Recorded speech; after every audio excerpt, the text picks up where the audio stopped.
What's up guys? Ito muli nagbabalik ang walang kwentang content creator ng Pinas. And for today's video, charge ko lang ang aking e-bike battery. So kinaras ko siya dun sa e-bike ko kasi yung e-bike nandun sa ground floor sa parking lot. And yung kwarto ko is nasa 48th floor ng aming bahay. So kailangan ko siyang ibitbitin dito kasi walang outlet dun. So ngayon, isang paraan para may charge is very obvious gamit ang charger. So pag sinaksak mo tong charger at may reading siya dito 48 volts and ibig sabihin full, syempre hindi siya nakasaksak. And ang mangyari is kapag sinaksak mo siya, tading, yan, basahin niya yung kung ilang percent na lang yung battery. So sa ngayon ang nabasa ng battery is, ay nang nabasa ng controller is 25%, 26, 27. So medyo magkabidisan lang siya, pero ang totoo 8 hours siya china-charge. Then ito yung isang paraan para i-charge. Pero since nagbibuild tayo ng solar, ibang gagawin kong paraan ng pagcha-charge. Hugutin ko yung loob nito, mag-unboxing tayo, and tingnan natin kung ano yung nasa loob.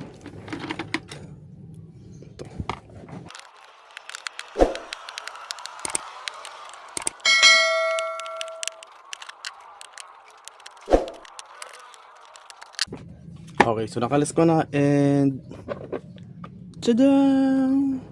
Uy! So makikita natin apat na battery. So sabi sa chismis apat na 12 volts 20 amps to. And as you can see, naka solar ay naka series connection sila. It means positive puntang negative, positive negative, positive negative, then positive papunta sa dulo. So ang gagawin ko, papalitan ko yung connection nito, gagawin kong parallel para may connect sa controller natin. Yeah. Okay, so gamit ang isang maliit na voltmeter, sukatin natin kung totoo ba ang chismis.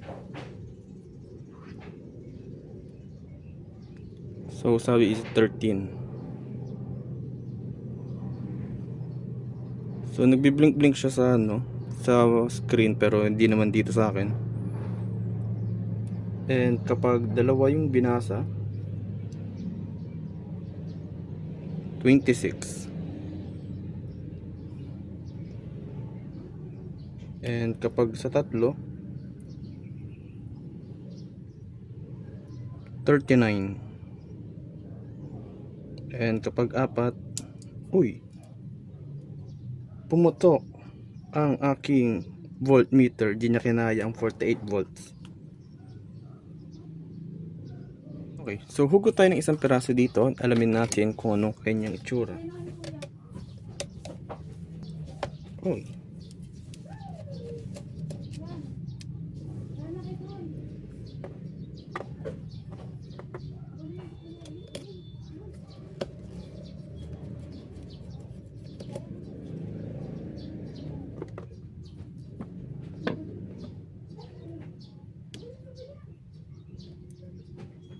Okay, dahan-dahan para hindi magdikit ang hindi dapat magdikit.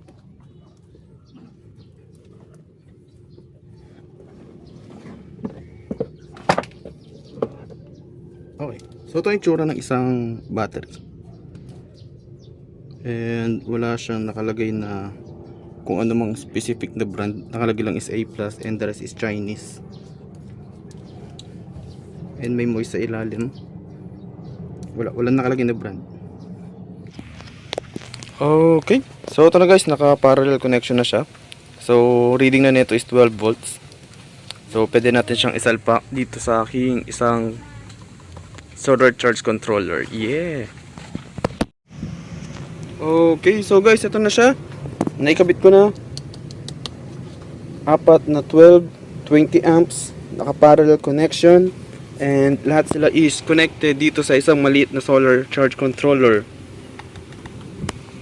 Ito lang yung kable.